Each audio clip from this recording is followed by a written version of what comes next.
উপস্থিত সুধীবৃন্দকে আমার নমস্কার জানিয়ে শুরু করছি।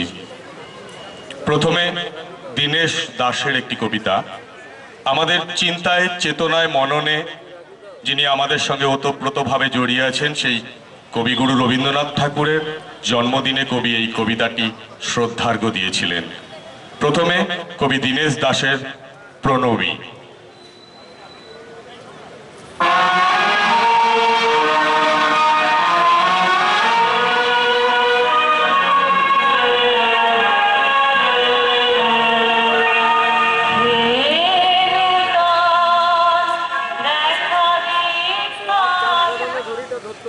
দেখেছি তোমার নামে সবার প্রথমে, শ্রাবণে ধানের শীষে দুধটুকু জমে।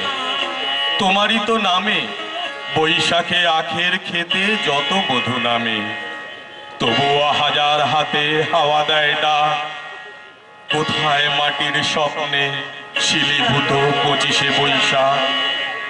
কোথায় আকাশে বাজে সোনার স্বরণ, 25শে বৈশাখী ভোর গোলে হয় গিনি সোনার রূপ। তুমি তো বনস্পতি, তোমার পায়েতে থরে থরে অজস্র স্বপ্নের রঙে কৃষ্ণচূড়ার মতো ঝরে। তুমি এক অবাক মৌচাক, কথাগুলো চারপাশে ঘোরে যেন গুনগুন সুর এক ঝাঁক। তোমার ছন্দের নদী জমা হতো যদি, পৃথিবীতে হতো মহাসমুদ্র বলয়। ঝুরঝুরে গানের মাটি জমে জমে হতো আর এক নতুন হিমালয়। আকাশে বরুণে দূর স্ফটিক ফেনায় ছড়ানো তোমার প্রিয় নাম। তোমার পায়ের পাতা সবখানে পাতা, কোনখানে রাখবো প্রণাম।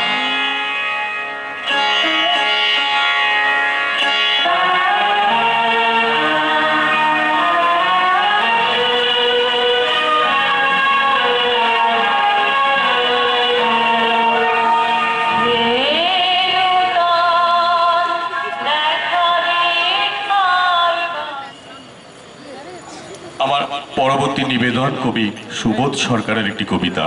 কবিতাটির নাম ঘুষ।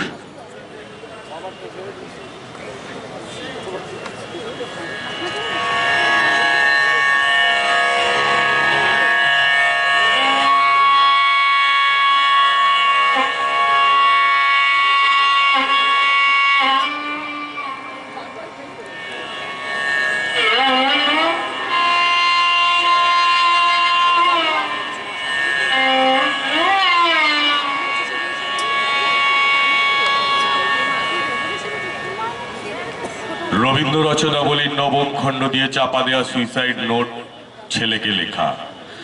লিখে হাতে ব্লেড নিয়ে বাথরুমে ঢুকেছিলেন মাস্টারমশাই। দুপুরবেলা কাজের লোক দরজার তলা দিয়ে রক্ত আসছে দেখে চিৎকার করে ওঠে। ছেলেকে লেখা এই তার প্রথম এবং শেষ চিঠি। অরণি, আমি বিশ্বাস করি সন্তান পবিত্র জলের মতো। যদিও তোমার সঙ্গে আমার সম্পর্ক ভালো নয়, তবু তোমাকেই লিখে রেখে যাই। গত 2 বছর তোমার মায়ের চিকিৎসা বাবদ আমার যৎসামান্য সঞ্চয় আপাতত নিঃশেষিত। চিকিৎসার ব্যয়ভার আমি আর নিতে পারছিলাম না। জীবনে তোমার টাকা ছুঁইনি, মরেও ছোঁব না। আমি আজীবন ছাত্র পড়িয়েছি, কেন তো কোনো অন্যায় করিনি। গত মাসে আমার স্কুলে এক অভিভাবক এসে ঝুলোঝুলি করেন তার ছেলেকে নেবার জন্য। আমি প্রথম দিন ফিরিয়ে দিই, দ্বিতীয় দিন ফিরিয়ে দিই, তৃতীয় দিন পারিনি। তিনি আমাকে একটা বড় খামে 30,000 টাকা দিয়ে চলে যান। সেই টাকায় এই মাসে তোমার মায়ের চিকিৎসা চলছে। জানি না তিনি বাড়ি ফিরবেন কিনা কোনোদিন। ফিরলে বলো, পৃথিবীতে আমার বেঁচে থাকার অধিকার চলে গেছে। ইতি বাবা।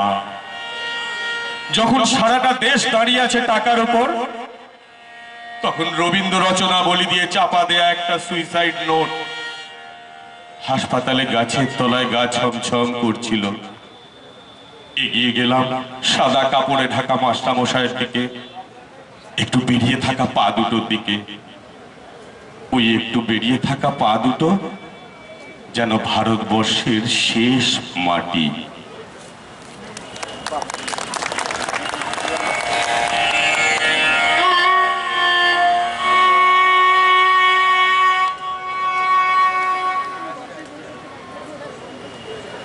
ধন্যবাদ। এবার আমার শেষ নিবেদন একটি আঞ্চলিক ভাষার কবিতা। আমরা যারা এই কয়লাঞ্চলে বাস করি তারা প্রত্যেকেই এই আঞ্চলিক ভাষাটির সঙ্গে বিশেষ পরিচিত। কবি অরুণ কুমার চট্টোপাধ্যায় একজন প্রথিতযশা আঞ্চলিক ভাষার কবি। কবি অরুণ কুমার চট্টোপাধ্যায় 15ই আগস্টের গল্প।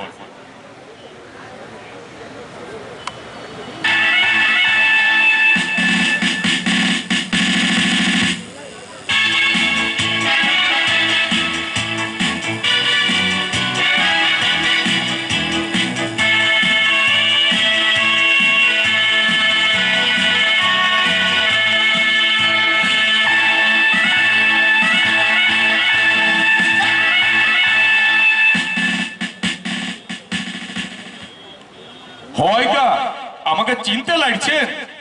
বাগজুড়ি গাঁয়ের ভুজুং মাঝি বটি বাবু, শুনেন নাই সেই টাঙাড়ে টাঙাড়ে লাল পাগড়ি গা ঘিরে নিল, ঘর লুটলো জান লুটলো, বিটির ধর্ম লুটে নিল পুষের পঞ্চদিনে। এটা রাবণ মাহাতোর গান বটে বাবু। তো আমরা বুঝলে নাই গা, শেষ তক্ক ছাড়ি নাই। সনসনায় কাঁড় চললো, লাঠি আর টাঙি, ওদের বন্দুক বারুদ, সেই সকল ছিচ্ছাতুর বৃত্তান্ত কিতাবে কাগজে লেখাপড়ি করেছেন তো বাবুরা? আমার নাম তো লিখেন নাই আজ্ঞা। ভুজুং মাঝির কারার পাড়া তাকত, গুলিতে এখন ফুটা।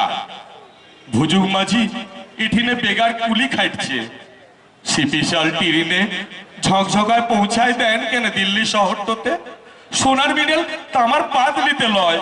একটা কথা বলতে, আমি তো লড়াই করেছি লাল মহাদের সঙ্গে, শেষ তজ্ঞ পারি নাই। একটু মাইনবেন তো নাকি? তামার পাত মিডেল আপনারাই লেন বাবু, বড় খাতা তো নাম লিখান আপনারাই। আমার নাম তো থাক কেনে বেগার কুলির পাতেই। লিজ্জাস কথাটা বলতে দিবেন বাবু, পাপ লিবেন নাই মনে।